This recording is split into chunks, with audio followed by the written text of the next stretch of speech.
Master minds commerce చదవాలనుకునే 10th inter విద్యార్థుల తొలి ఎంపిక.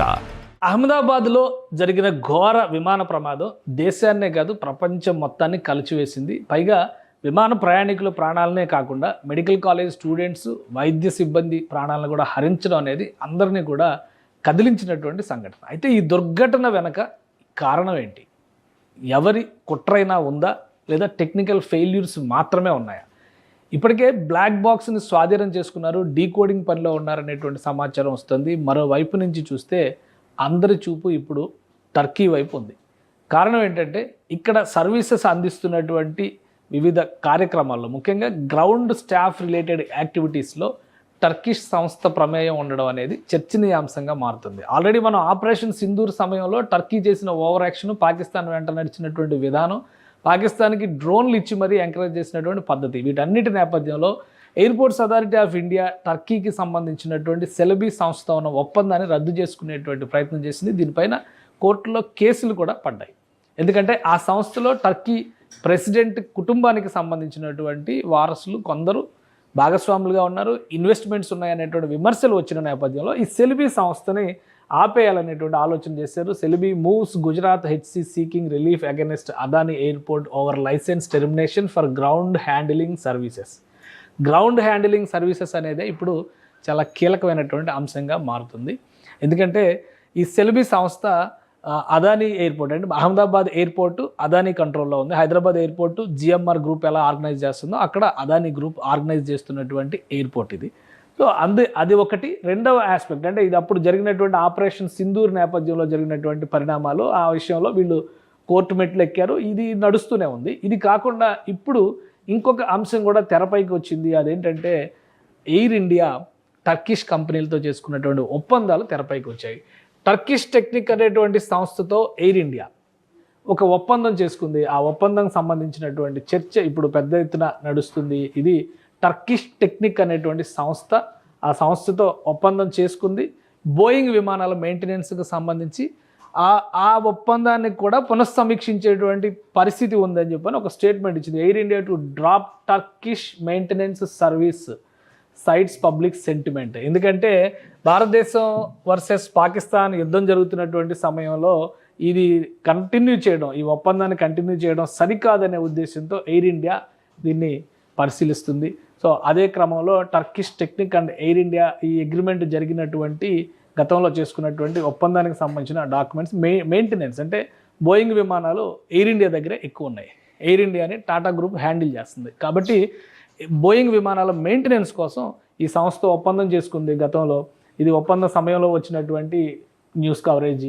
Turkish Technic and Air India sign a new agreement. తర్వాత ఆపరేషన్ సింధూర్ సమయంలో జరిగిన పరిణామాల్లో ఇండియన్స్ సెంటిమెంట్స్ని దృష్టిలో పెట్టుకుని ఈ అగ్రిమెంట్ కూడా డ్రాప్ చేయాలి. అంటే సెలబీ సంస్థ ఒకవైపు, టర్కిష్ టెక్నిక్ అనేటువంటి సంస్థ ఒకవైపు, భారతీయుల సెంటిమెంట్ పరంగా చూసినప్పుడు పక్కన పెట్టాలని చెప్పని ఆయా సంస్థలు ఆలోచించింది. సో ఇప్పుడు అక్కడ అహ్మదాబాద్లో గ్రౌండ్ మెయింటెనెన్స్ అంతా కూడా ఈ సంస్థల కంట్రోల్లోనే ఉంది అనేది ఇప్పుడు వస్తున్నటువంటి తాజా సమాచారం. అంటే ఆ రోజు ఎవరు దీన్ని హ్యాండిల్ చేశారు? ఇది టర్కిష్ టెక్నిక్కి సంబంధించినటువంటి అఫీషియల్ వెబ్సైట్. ఇందులో చూస్తే మనకు అర్థమైంది అనమాట.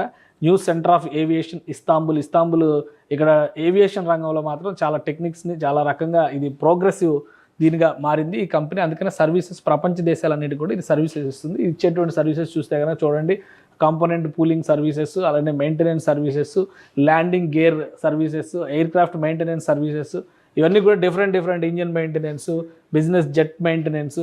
సో ఇవన్నీ కూడా ఈ సంస్థ ఇచ్చేది. అంటే లోపల చేసేటువంటి తనిఖీల దగ్గర నుంచి క్యాబిన్ ఇంటీరియర్ మెయింటెనెన్స్ సర్వీసెస్ దగ్గర నుంచి ఇంజనీరింగ్ సర్వీసెస్ అన్నీ కూడా ఈ సంస్థ పరిధిలోకి వస్తాయి. ఈ సంస్థ చేసేటువంటి యాక్టివిటీస్ ఆధారంగానే వీళ్ళకి ఇది ఉంటుంది. అయితే సెంటిమెంటల్గా ఆపరేషన్ సింధూర్ తర్వాత రిలేషన్స్ కొంత దెబ్బతిన్న సంకేతాలు అయితే స్పష్టంగా కనిపిస్తున్నాయి భారతీయుల మనోభావాలను దృష్టిలో పెట్టుకుని. అయితే దాన్ని యాక్టివిటీలో ఇన్వాల్వ్ చేస్తారా, పని విషయంలో దాన్ని చూపిస్తారా అనేది కొంచెం ఆలోచించాల్సినటువంటి అంశం. పైగా కార్పొరేట్ స్ట్రక్చర్లో కూడా వీళ్ళ మేనేజ్మెంట్, వీళ్ళ బోర్డ్ ఆఫ్ డైరెక్టర్స్ ఇవన్నీ చూస్తే కూడా టర్కీకి చెందిన వాళ్ళే ఉంటారు. టర్కీకి చెందిన కంపెనీ కాబట్టి ప్రొఫెసర్ అహ్మద్ బోలట్ ఆయన దీన్ని లీడ్ చేస్తున్నాడు. సిఇఓ, ఇతర డైరెక్టర్స్ వీళ్ళందరూ కూడా టర్కీకి చెందిన వాళ్ళే ఉన్నారు. సో ఈ సంస్థ చేసేటువంటి యాక్టివిటీస్ పైన ఇప్పుడు అనుమానం రావడానికి ప్రధానమైనటువంటి కారణం ఒకటి ఉంది. ఆ కారణం ఏంటంటే కూలిపోయినటువంటి విమానానికి సంబంధించి టెక్నికల్గా ఏటీసీ చెప్తున్నటువంటి వాదన కానీ లోపల ఉన్నటువంటి పైలట్స్ చివరి నిమిషంలో ఇచ్చినటువంటి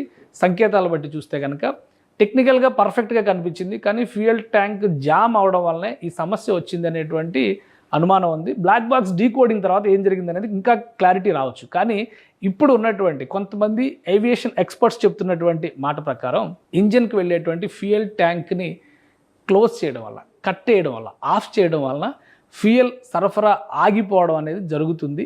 ప్రధానంగా ఆ టేక్ ఆఫ్ అయిన తర్వాత 30 నుంచి 40 సెకండ్లు మాత్రమే టేక్ ఆఫ్ అయిన తర్వాత ప్రయాణం చేసే అవకాశం ఉంది. ఎందుకంటే ఫ్యూయల్ ట్యాంక్ కట్టేశారు కాబట్టి అప్పటికి పైప్ లైన్స్లో ఉన్నటువంటి ఫ్యూయల్ కన్జంప్షన్ చేయడానికి కేవలం ఈ ఎయిర్ క్రాఫ్ట్కి 30 నుంచి 40 సెకండ్ల సమయం పడుతుంది. కూలిపోయినటువంటి 171 ఇండియన్ ఎయిర్లైన్స్ 171 విమానం 44 సెకండ్లలో కూలిపోయింది. అంటే టేకాఫ్లో ప్రాబ్లం ఉంటే కనుక టేకాఫ్లో కొంతవరకు ఆ ప్రాబ్లమ్స్ తెలిసి ఉండేవి, కానీ టేకాఫ్ స్మూత్గా జరిగింది. గాలిలో పైకి లేచిన తర్వాత పూర్తి స్థాయిలో ఎగిరే క్రమంలో, ఎందుకంటే 400 అడుగుల ఎత్తులో నుంచి పడిపోయింది విమానం అంటున్నారు, 40 సెకండ్ల వరకు ఎగిరేటువంటి అవకాశం ఉంటుంది. 600 అడుగుల వరకు విమానం పైకి వెళ్ళేటువంటి ఛాన్సెస్ ఉంటాయి. కానీ ఒకవేళ ఫ్యూయల్ ట్యాంక్ కట్టేసి ఉంటే, సో ఎవరు కట్టారు, కట్టిన దాన్ని ఇన్స్పెక్షన్ చేసేటువంటి బాధ్యత ఎవరిది, ఇవన్నీ కూడా మళ్ళీ గ్రౌండ్ స్టాఫ్ దగ్గరకే వేలు చూపించేటువంటి పరిస్థితి వస్తుంది. కానీ గ్రౌండ్ మెయింటెనెన్స్ విషయంలో టర్కిష్ టెక్నిక్ కంపెనీ బాధ్యత ఎంత ఉంది, ఇతర సంస్థలు ఎంతవరకు అందులో ఇన్వాల్వ్ అయి ఉన్నాయి. సో ఒకవేళ యుద్ధం అనేటువంటి జరిగినప్పుడు 2 దేశాల మధ్య ఉండేటువంటి సంఘర్షణ, సైన్యాలు చేసుకునేటువంటి పోరాటం, ప్రజల మీద ఈ కుట్రలు చేయాల్సినటువంటి అవసరం ఉండకపోవచ్చు. కానీ మతం పేరుతో మౌఢ్యం తలకెత్తినప్పుడు వేరే ఉద్దేశం లేకుండా కొంతమంది అమాయకుల ప్రాణాలు బలి తీసుకుంటే ప్రభుత్వానికి హెచ్చరిక చేసేటువంటి అవకాశం ఉంటుందని ఆలోచించేది కేవలం తీవ్రవాద మోకలే.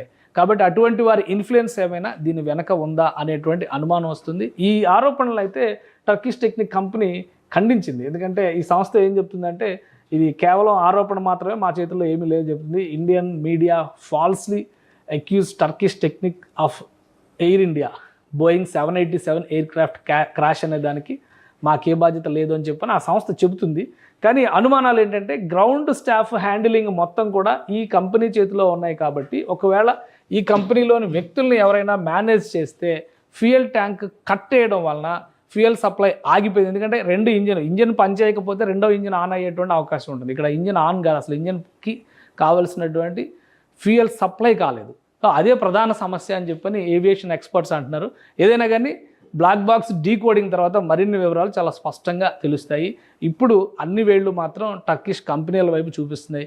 సో వీళ్ళ తప్పు లేకపోతే కనుక ఎంక్వైరీలో అక్కడ గ్రౌండ్ క్లియరెన్స్ చేసినటువంటి స్టాఫ్ అందరూ అయితే సజీవంగానే ఉన్నారు. ఎందుకంటే ఎయిర్పోర్ట్లోనే ఉన్నారు వాళ్ళందరూ కూడా. కానీ ఎయిర్ క్రాఫ్ట్ క్రూ మాత్రం మొత్తం చనిపోయారు. కాబట్టి వాళ్ళని మనం ఎలాగూ మాట్లాడలేము.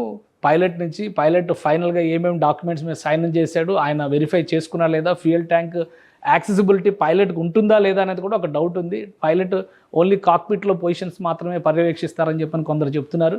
సో గ్రౌండ్ స్టాఫ్ ఎవరైనా కానీ మేనేజ్ చేసి ఉంటే, కుట్రపూరితంగా ఎలాంటి దుశ్చర్యకి పాల్పడి ఉంటే కనుక తగిన శిక్ష పడే విధంగా మాత్రం భారతీయ నిఘా సంస్థలు, ఇన్వెస్టిగేషన్ ఏజెన్సీస్ మాత్రం పనిచేస్తే అదైతే ఖచ్చితంగా క్లియర్గా కనిపిస్తుంది. బట్ అనుమానాలు మాత్రం ఇప్పటికీ టర్కిష్ కంపెనీలని వదిలిపెట్టడం లేదు. ఇది అర్థం చేసుకోవాల్సినటువంటి అంశం. సుమన్ టీవీలో మీ పర్సనల్ అండ్ బిజినెస్ ప్రమోషన్స్ కోసం కింది నెంబర్కి కాంటాక్ట్ చేయండి.